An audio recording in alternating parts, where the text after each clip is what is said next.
दोस्तों, आप लोगों को पता है कि सोहेल खान अफरीदी पंजाब का दौरा कर रहा है। इस दौरे को हुकूमत बर्दाश्त नहीं कर पा रही क्योंकि वो सारे रास्ते बंद कर रहे हैं, लोगों को परेशान कर रहे हैं, लोगों को गिरफ्तार कर रहे हैं। सारे दौरे को इमरान रियाज खान ने किस तरह रिपोर्ट किया है और क्या बताया है, तो चलो चलते हैं और उनकी जुबानी पूरा वीडियो देखते हैं। लेकिन दोस्तों, वीडियो के देखने से पहले चैनल को सब्सक्राइब करें, वीडियो को लाइक करें ताकि हमारी आवाज और लोगों तक भी पहुंचे। तो चलो चलते हैं और पूरा वीडियो देखते हैं। सोहेल अफरीदी लाहौर का दौरा कर रहे हैं। पंजाब में जब वो दाखिल हुए तो अटक में उनका बड़ा शानदार इस्तकबाल किया गया। अटक वालों ने ज़बरदस्त इस्तकबाल किया। उसके बाद फिर हमने देखा कि पंजाब पुलिस की कार्रवाइयाँ शुरू हो गई। बहुत सारी जगहों पे देहातों से जहाँ जहाँ से लोग निकल कर आ रहे थे मोटरवे की जानिब, उन्हें मोटरवे पे आने से रोका जा रहा था। पुलिस ने जगह जगह पे नाके लगाए हुए थे। हत्ता कि सरगोदा से हुकूमत के अपने बंदे नदीम अफजल चंद साहब ने ये रिपोर्ट भी कर दी है। उन्होंने बता दिया कि जनाब यहाँ पे तो बाकायदा लोगों को परेशान किया जा रहा है। जो शादी ब्याह पे लोग जा रहे हैं वो नहीं जा पा रहे, जो लोगों के अपने काम है वो भी नहीं कर पा रहे। सिर्फ मोटरवे से एक सियासी शख्सियत ने गुजरना है और उसके लिए इतना बंदोबस्त लगाया गया। तो पूरी पंजाब पुलिस को इसी काम पे लगाया गया और ये काम अभी नहीं, पिछले 2-3 दिन से चल रहा है। जब से इन्हें अब मालूम हुआ कि सोहेल अफरीदी ने आना है और लाहौर का दौरा करना है, तब से छापे मारे जा रहे हैं घरों में। 80 साल 85 साल के बुजुर्ग भी गिरफ्तार किए गए। यास्मीन राशिद साहबा के हल्के से एक बुजुर्ग को गिरफ्तार किया गया। ये एक सियासी वर्कर है, उनके वालिद, इनकी उम्र 85 साल है। मैं देखकर हैरान हो गया कि इस लेवल पे ये निज़ाम पहुंच गया। मियां असलम इकबाल, उनके भाइयों को गिरफ्तार कर लिया गया और लगातार गिरफ्तारियां की जा रही हैं। बहुत सारे कारकुन गिरफ्तार हो गए, बहुत सारी चादर और चारदीवारी का तकद्दुस पामाल किया गया। यहां पे अभी कुछ अर्सा पहले आपको याद होगा बिलावल भी आया था। बिलावल जरदारी जब आया, उसने आगे पंजाब का लाहौर का दौरा किया तो मरियम नवाज ने उसको बड़ा वेलकम किया था और किसी किस्म का कोई एतराज नहीं किया गया था, क्योंकि मम्मी डैडी किस्म का दौरा था। ज्यादा लोग निकलते भी नहीं है, 2-4-5 हज़ार बंदा निकला है, बहुत ज्यादा भी होगा तो पीपल्स पार्टी की जितनी औकात है उसमें पीएमएलएन को किसी किस्म की कोई प्रॉब्लम होती नहीं है। फिर पीएमएलएन खुद भी बंदे नहीं निकाल पा रही, वो बेचारे बड़ी मुश्किलों से हुकूमती वसाइल इस्तेमाल करके सरकारी मुलाजमीन को बिठाकर भी एक मजमा इकट्ठा नहीं कर पाते। अभी गुजरावाला में कुछ अर्सा पहले आपने उनकी हालत देखी थी। तो पीटीआई का हुकूमत पूरी कोशिश कर रही है कि वो मनाजिर ना बने जो इमरान खान साहब जब लाहौर की सड़कों पर निकलते थे या वहां से गुजरते थे तो जो मनाजिर बन जाते थे। हुकूमत लगातार कोशिश कर रही है कि पीटीआई को उस किस्म के मनाजिर ना मिले, जबकि पाकिस्तान तहरीक इंसाफ पूरी कोशिश कर रही है कि पंजाब के अंदर कारकुनों को दोबारा से मुतहर्रिक किया जाए, पीटीआई के लोग बाहर निकलें और बाहर निकलने के बाद दोबारा से इमरान खान साहब के लिए कैंपेन शुरू करें। अब बेरा के ऊपर जो है वो खाने पीने का बंदोबस्त था तो पुलिस ने जबरदस्ती होटल ही बंद करवा दिया। वहां पे चक्री के अंदर भी ऐसी सूरत की गई। अब लाहौर में ठोकर नियाज बेग से एंटर हुए तो सारे रास्ते पुलिस ने पहले ही बंद किए हुए थे, गिरफ्तारियां कर रहे थे। लेकिन फिलहाल सोहेल अफरीदी को जगह जगह पे लोगों ने इस्तकबाल भी किया और इन रुकावटों ने ना सिर्फ सोहेल अफरीदी का फायदा किया बल्कि तहरीक में जान डालती हैं ये चीजें।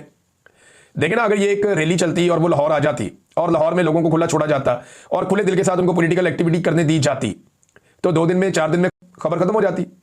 लेकिन जिस तरीके से रोक टोक की जा रही है, जिस तरीके से पुलिस को और ताकत को इस्तेमाल किया जा रहा है, छापे मारे जा रहे हैं, इस सारे अमल को कामयाब बनाया जा रहा है।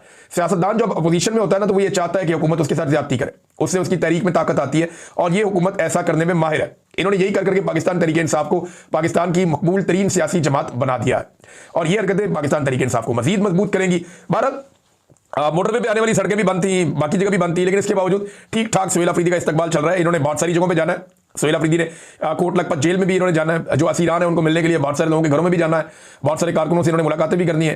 रात को लिबर्टी चौक में 9 बजे के करीब सोहेल अफरीदी और उनके साथी जाएंगे। अब देखते हैं कि लिबर्टी चौक में पाकिस्तान तहरीक इंसाफ बहुत पहले इकट्ठा हुआ करते थे, अभी क्या सूरत बनेगी लिबर्टी चौक में और बाकी जगहों पर, ये हम आपको रिपोर्ट कर देंगे। जो सुबह आप व्लॉग देखेंगे उसमें सारी चीजें, सारी तफसीलात आपके सामने आ जाएंगी। अब नाज़रीन, एक इस्तकबाल बांग्लादेश में भी हुआ है।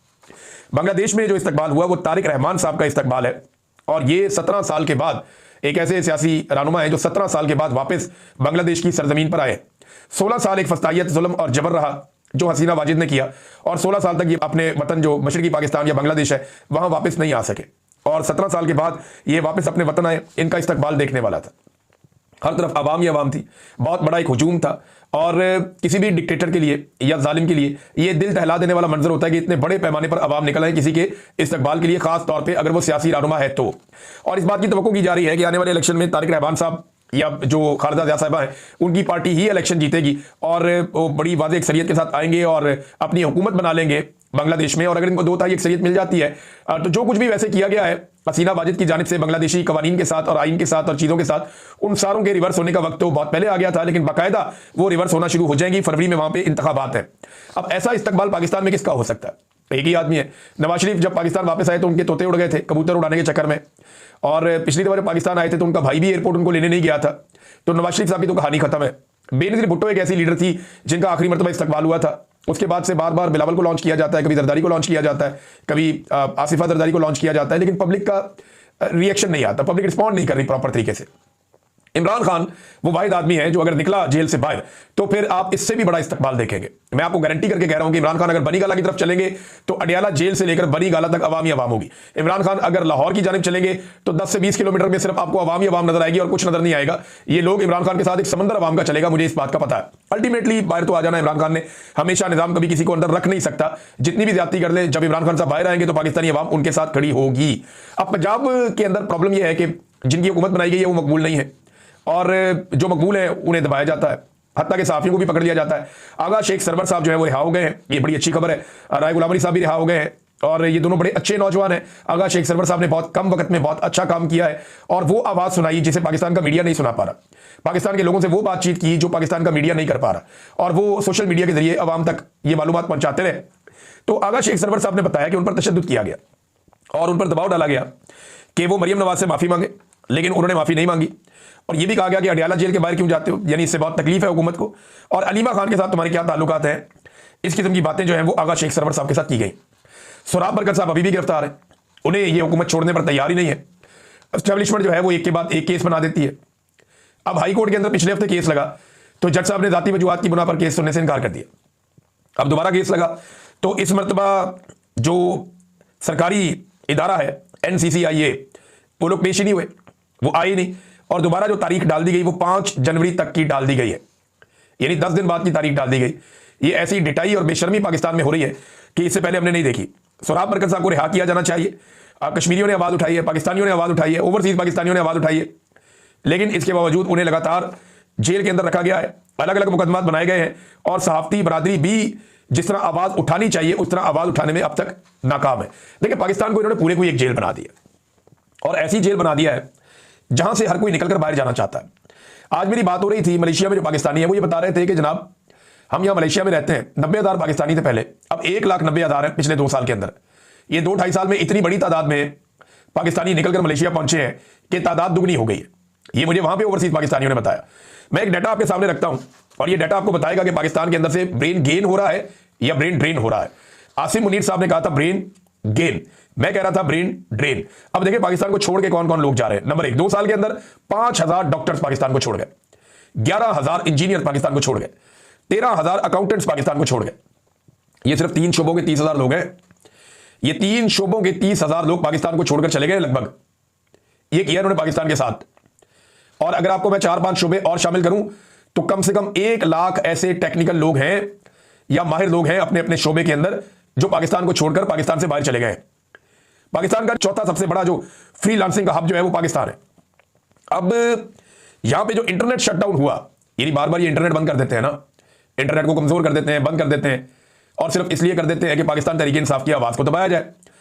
तो इस शटडाउन से 1.62 अरब डॉलर का नुकसान, 162 करोड़ डॉलर्स का नुकसान हुआ पाकिस्तान को।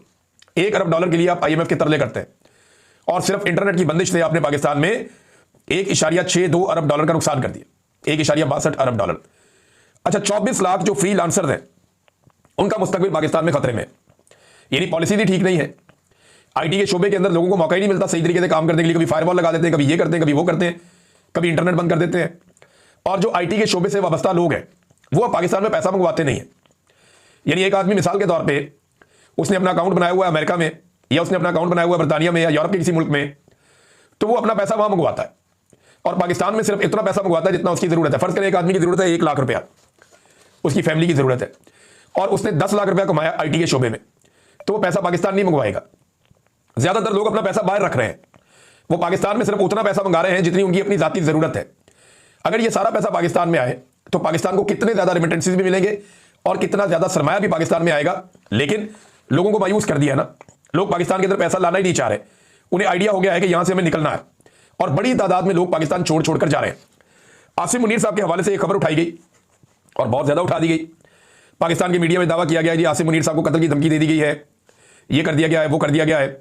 और ये एक औरत ने खड़े होकर वहां पे ये कहा जनाब एम्बेसी के बाहर के आसिम मुनीर साहब को कत्ल कर दिया जाए। तो ऐसी बात नहीं है, ये बहुत सारे लोग तकारीर कर रहे थे, और सबको बात करने का मौका मिल जाता है जब लोगों की तादाद बहुत ज्यादा नहीं होती। तो काफी ज्यादा लोग तकारीर करते हैं पाकिस्तान तहरीक इंसाफ के प्रोग्राम्स में। तो वहां पे एक खातून है, मैं उन्हें जानता भी नहीं, मुझे उनका नाम नहीं पता, लेकिन वो बात कर रही थी और उन्होंने जज्बात के अंदर ये कहा कि एक जर्नैल तैयारे के अंदर मर गया था और इनके बारे में कहा इनके साथ गाड़ी में कुछ हो सकता है। तो ये एक पॉसिबिलिटी भी उन्होंने बात की है, या बदवाएं देने के ऊपर भी अब ओवरसीज पाकिस्तानियों के ऊपर मुकदमात बनाए जाएंगे, केसेस किए जाएंगे। वो कह रहे हैं जी हम बरतानिया के साथ रब्ता करेंगे कि एक औरत ने ऐसी बात क्यों की।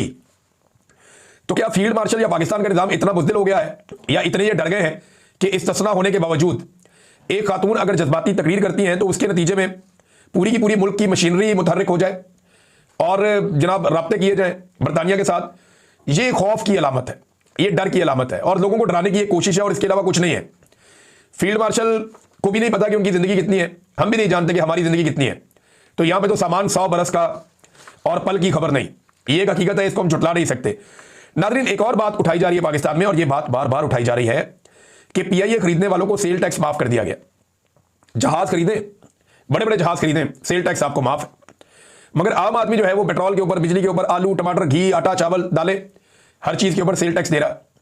एक कपड़ा खरीदता है उसके ऊपर सेल टैक्स दे रहा है, एक जूता खरीदता है, रबड़ की चप्पल, उसके ऊपर भी वो सेल टैक्स दे रहा है, एक माचिस की डबिया या साबुन लेने जाता है उसके ऊपर भी वो टैक्स दे रहा है। लेकिन बड़े बड़े लोग, जो ताकतवर लोग हैं, जो अमीर लोग हैं, और जो एक कंसोर्शियम बना हुआ है मिलिट्री और सिविल सरमायाकारों का, तो वहां पे कोई पूछने वाला नहीं है, वहां पे सेल टैक्स भी माफ कर दिया गया। जिस तरह ये पीआईए बेचा गया है ना नाज़रीन, इसकी दूसरी कोई मिसाल तारीख में मिलती नहीं है। और हुकूमत, यानी भी पीआईए बेचा है, साथ ही अगली खबर यह आती है कि पंजाब हुकूमत ने वीआईपी लोगों को प्रोटोकॉल देने के लिए, यानी ये प्रोटोकॉल देने के लिए गाड़ियां नहीं खरीदने का फैसला किया है और 27 करोड़ रुपए से जायद की रकम जारी कर दी कि जनाब हमने प्रोटोकॉल देना है सरकारी बंदों को, हमें प्रोटोकॉल चाहिए, लिहाजा 27 करोड़ रुपया मजीद जारी कर दिया जाए। जब इस तरीके से आप कौम का पैसा जाया करेंगे, मैं आपसे पूछ रहा था ना कि रोजाना ये पैसा जाता किधर है। यानी पिछले 5 महीनों में पाकिस्तान ने, जो हुकूमत ने कर्जा लिया है, वो लगभग 650 करोड़ रोजाना की बुनियाद पर लिया है। 650 करोड़ रोजाना कर्जा ले रही है ये हुकूमत। 5 महीने के आदादोशुमार ये बताते हैं। अब ये पैसा जाता कहां है? ये इसी तरह के अल्ले तल्लों में ये पैसा खर्च कर दिया जाता है। इसी तरीके से हुकूमत अपनी अयाशियों में ये पैसा उड़ा देती है। गरीब आदमी के लिए इनके पास पैसा नहीं है। यानी अभी किसान ने गंदम लगाई है, 80% किसान वो हैं जिन्होंने उधार पर लेकर गंदम लगाई है। बेशुमार किसान वो हैं जिनको सैलाब में बहुत नुकसान हुआ था, उनके पास कुछ भी नहीं बचा। हमने क्योंकि बीज बांटा ना किसानों में, बहुत हजारों किसानों के अंदर मैंने बीज बांटा है, तो हमें किसानों की बराह रास्त हालत का पता है। हमने उनसे बातचीत की है, तो किसानों के पास ना तो पैसे थे खाद के, ना गंदम का बीज खरीदने के थे, तो ये सारा उधार पे काम चला है। अब हुकूमत ने ऐलान कर दिया है कि गंदम की खरीदारी हुकूमत नहीं करेगी, ये दस्तबरदार हो गए इसे। सिर्फ सूबे और वफाक 62 लाख टन की मिकदार के अंदर जखीरा करेंगे इमरजेंसी के लिए गंदम। इसके अलावा हुकूमत गंदम नहीं खरीदेगी। अब अगर हुकूमत गंदम नहीं खरीदेगी ना तो किसान फिर रोल जाएगा। पिछली मरतबा 2000 रुपए मन तक उनकी गंदम बिकी है, बाद औक़ात इससे भी कम में बिकी है, तो किसान की पसली टूट गई। इस मरतबा अगर उन्हें किसानों को 3000 से ऊपर ना मिला, 3200 3400 अगर ना मिला, तो किसान की बहुत बुरी हालत हो जाएगी। लेकिन हुकूमत को इस बात की किसी किस्म की कोई परवाह नहीं है। नाज़रीन, एहसन इकबाल साहब वाला एक मामला हुआ था रात को, गुज़िश्ता रात। तो एहसन इकबाल साहब ने जो पहले बात बताई कि बच्चे आ गए थे, सोशल मीडिया में बात फैलाई गई और एक मौक़िफ़ ये दिया, अब दूसरा मौक़िफ़ दे दिया, नहीं कुछ शख्स वहां पे बैठा हुआ था और वो गर्म हो गई, उनकी लड़ाई हो गई। भाई अगर बंदों की लड़ाई होगी, वफाकी वजीर बैठा हुआ है, वो तो एक उंगली के इशारे चुप करवा सकता है। तो ऐसा तो नहीं हुआ। एहसन इकबाल साहब के चेहरे पे जो घबराहट और परेशानी थी वो दिखाई भी दी और उससे नजर आ रहा था कि एक्चुअली मामला उतना सादा नहीं है जितना आप वो बता रहे हैं। तो बार बार मौक़िफ़ बदलने की वजह से मामला मशकूक होता जा रहा और जिस किस्म के सहाफ़ी या जिस किस्म के लोग आकर इसके ऊपर सफाइयां पेश कर रहे हैं, उससे मामला मजीद मशकूक हो रहा है। कुछ तो हमारे दोस्त सहाफ़ी ऐसे जो बाकायदा मशवरा दे रहे थे कि ये हुआ होगा, ये हुआ होगा, तो ये वाला मौक़िफ़ आप अपना लें, ये क्यास बड़ा ज़बरदस्त रहेगा, इसको इस तरह कर लें। कुछ बेचारे इस तरह के मशवरे भी दे रहे थे। तो मेरे ख्याल में एहसन इकबाल के साथ कुछ तो ऐसा हुआ है जिसको पर्दा डालने की कोशिश की जा रही है, जिसको छुपाने की कोशिश की जा रही है और कोशिश ये है कि किसी को पता ना चले। लेकिन उनके अपने बार बार मौक़िफ़ बदलने से और अलग अलग किस्म के मौक़िफ़ सामने आने से मामला मशकूक हो रहा है। नाज़रीन, नवाज शरीफ साहब भी यही चाहते हैं कि मुज़ाकरात होने चाहिए और वो अपना किरदार अदा करना चाहते हैं। ये बात की तारिक फजल चौधरी साहब ने। अच्छा, ये बात जो है ना वो कुछ और लोगों ने भी की है। ये बात कुछ सहाफ़ी भी अब कर रहे हैं। ये बयानिया लाया जा रहा है कि नवाज शरीफ साहब भी मुज़ाकरात चाहते हैं, जब भी शहबाज शरीफ साहब ने कह दिया आओ बैठो मुज़ाकरात करते हैं। लेकिन नवाज शरीफ साहब को इस वक्त मुज़ाकरात सूट नहीं करते। उन्हें यह सूट करता है कि कुछ ना कुछ करके किसी ना किसी तरह जो है वो इस हुकूमत को लंबा किया जाए और इमरान खान साहब से किसी तरह जान छुड़ाई जाए, जो वो ख्वाहिश का इजहार ऑफ द रिकॉर्ड करते भी रहते हैं। लेकिन मुज़ाकरात अगर वो करेंगे तो लाजमी बात है कि पाकिस्तान एक नए इलेक्शन की तरफ जाएगा और नवाज शरीफ कभी भी एक नए इलेक्शन में इस सूरत हाल में नहीं जाना चाहेंगे। हाँ, ये एक बयानिया जरूर बनाया जा रहा है। अगर तो नवाज शरीफ साहब सच्चे दिल से चाहते हैं कि वो मुज़ाकरात करें तो उन्हें फौरी तौर पर 2 लोगों से मुलाकात करनी चाहिए।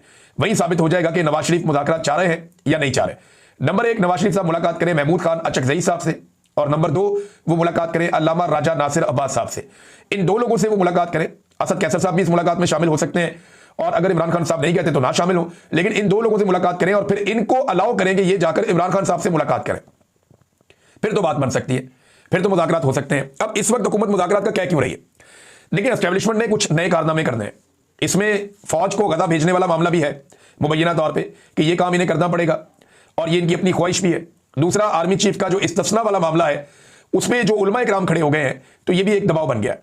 अगर ये तहरीक उलमा इकराम की चल जाती है तो पीटीआई को रोकना भी मुश्किल हो जाएगा, और तहरीक तहफ़्फ़ुज़ आईन पाकिस्तान अगर खड़ी हो जाती है तो ये एक नई मुसीबत बन जाएगी। ऐसी सूरत हाल में मुज़ाकरात के जरिए से थोड़ा सा एंगेजमेंट की जाए, इसको यहां एंगेज करो, इसको यहां एंगेज करो, ये एक पॉलिटिकल स्ट्रेटजी हो सकती है। नवाज शरीफ साहब नए इलेक्शन की तरफ किसी सूरत नहीं जाएंगे, और ना वो नए इलेक्शन की तरफ जाना चाहेंगे, क्योंकि नए इलेक्शन में उनकी सियासी मौत है। नाज़रीन, एक बड़ी शख्सियत पाकिस्तान तशरीफ लाई है, शेख मोहम्मद बिन जैद अल नहयान। ये पाकिस्तान आए हैं, इनके दौरे पर नजर रखेंगे, हम देखेंगे, क्योंकि रीजनल डेवलपमेंट्स बहुत ज्यादा हो रही हैं।